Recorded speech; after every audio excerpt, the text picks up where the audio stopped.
Okay, if you don't know Annie Elise from 10 to Life, you need to be subscribed to her channel because this is one of the most delightful people I honestly think I've ever met.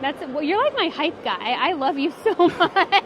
Thank you. You're the best that I've met. And we go way back now, like 2020. Oh, right? it's huge. Yeah. And I've been in your studios. I've recorded with you. You've been on my channel. Yep. But tell everybody, how many subscribers have you got today? Because you are blowing it out of the roof. I haven't looked. I don't know. Oh, like as of right now? Yeah. I think we're almost at 1.3. 1.3 million people are subscribed to this channel, and you need to be as well.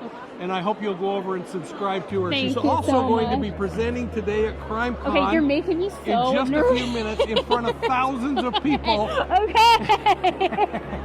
And it's going to be awesome, and I'm so excited for you. Thank you. I know you got family at home in California, and I'm sure they're waiting to hear how it went. Yes. And I'll be in the back of the room, and there'll be you. so many bright lights you won't see anything. Thank God. But and we will make sure the individual we talked about gets to meet you sometime during this day. Yes, we have to make it happen. Thank you. Hey folks, I'm here with Candace Cooley. We're at CrimeCon 2024.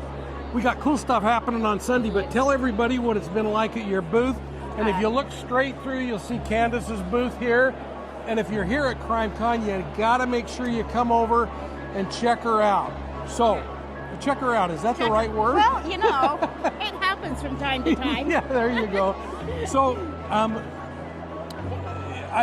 tell me about CrimeCon for you in an absolutely unique position that you're in. So we're kind of in a different position because we're trying to bring awareness, and it's not that a lot of people don't do that, but ours is more in a way for families to get help that is true, safe places to go. We, a lot of people get awareness out on their podcast and do a lot of stuff. So I'm not saying anything bad about that. We're just organized a little bit different where I've lived the situation versus just reporting on it.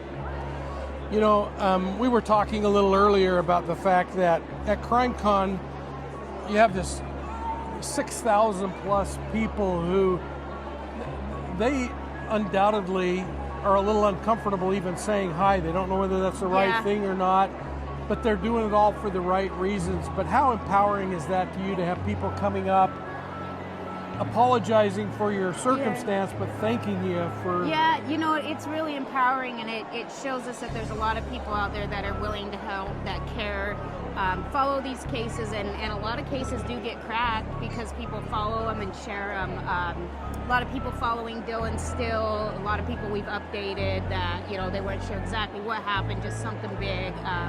But it shows that people are still out there, we can still help others, and it's going to get shared a lot, right? It's going to bring a lot more momentum to what we're doing with changing laws, legislature, finding others. We've got 2 really big missions planned in the next month with the K-9 team we're working on, so most of the funds we get from being here and offering stuff will go to those 2 missions. That's awesome, and you've now also teamed up with a group in the booth. Yes. Why don't you tell us a little bit about that? So that's Missing in America Network. They're the ones when Dylan first went missing, kind of grabbed a hold of his Facebook when we had all the craziness and said, hey, let us help you rein this in, control it, keep all of this the way it should be. They were a godsend for us. They got us refocused back to where we should be from all the crazies that got a hold of the case. Without them, I don't know if I would have got refocused. It was that bad. That is very, very important, having somebody that monitors that for you, because you're not in a state of mind. I mean, you're listening to everybody.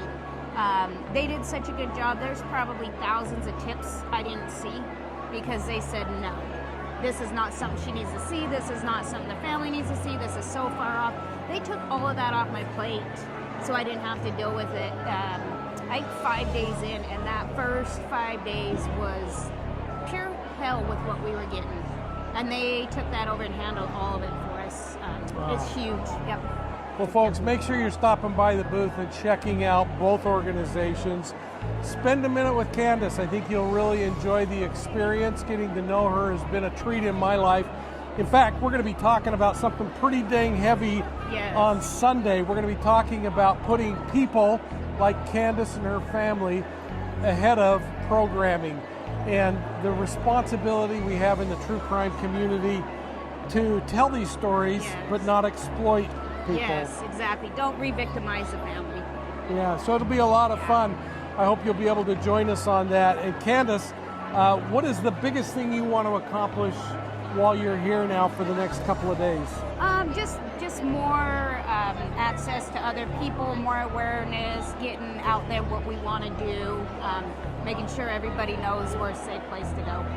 That's great. Yep. Make sure you're checking us out. I hope you're at CrimeCon. If you're not, think about it for 2025 or beyond. It really is an amazing experience to see so many people that just want to learn and do the right thing. So thanks, Candace. Yep. It's fun to be with you. Yes, it is. Hey everybody, it's Mike from Profiling Evil, and I'm here with juror number 18, Tom. You will remember his book, Power? Money, Power, and Sex. Money, Power, and Sex, on his experience of watching things unfold in the Lori Vallow Daybell case, the murder case up in Idaho. We just saw her husband get convicted of all counts of murder. And Tom, tell us a little bit about your book, what you're doing here at CrimeCon, what you guys wanted to do when we stopped by. Sure, my book is just released. We had to have a verdict in the Chad Daybell trial before I could release my book. Okay, So I didn't realize that. They Yeah. had restrictions on you. Yep, the verdict came down yesterday, so today my book is released. There are more agreements and restrictions because he knows the prosecutors and the detectives and stuff, and when he interviewed them, he made a promise to them not to release it till after the verdict. So tell me emotionally how it was for you as you listened to the horror unfolding, because I spent a career in law enforcement, and these things, I still have nightmares from time to time about some of the things I heard. Why don't you explain to everybody what that was like to sit on a jury of this magnitude and see the horror that unfolded in that case? So you'll appreciate this a little bit being law enforcement, but for me, it started out horrific, depressing. I didn't want anything to do with it. I didn't want to be there. But about halfway through, I started to feel more honored to be a part of this system that I saw working so well. All the law enforcement, the prosecution team, even the defense, everything. We see every day in the news how horrible everything is. You know, the system's broken, nothing's working, crime is rampant, but I saw it work really well in that case. And so yeah, it made me proud to be there, proud to be a part of it. And it kind of turned things around for me. And then by the time the trial ended, I was able to get to know a lot of these people, and the family, the police, FBI, The media, it's just prosecution. So this is something. Tell me what it was like to be at home and watch the collateral damage as it came home each day from this thing, and not be able to talk about what was happening. And yet, I assume you were watching the trial. And it wasn't live streamed.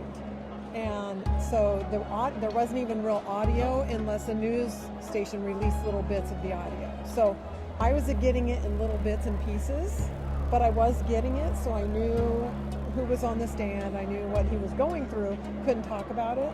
It was really hard. And so about the only thing I could do was say, I know you had a bad day today. I know you saw stuff you didn't want to see. Let's go for a bike ride. Let's go for a hike. That's all we could do. It And went it went on. on and on.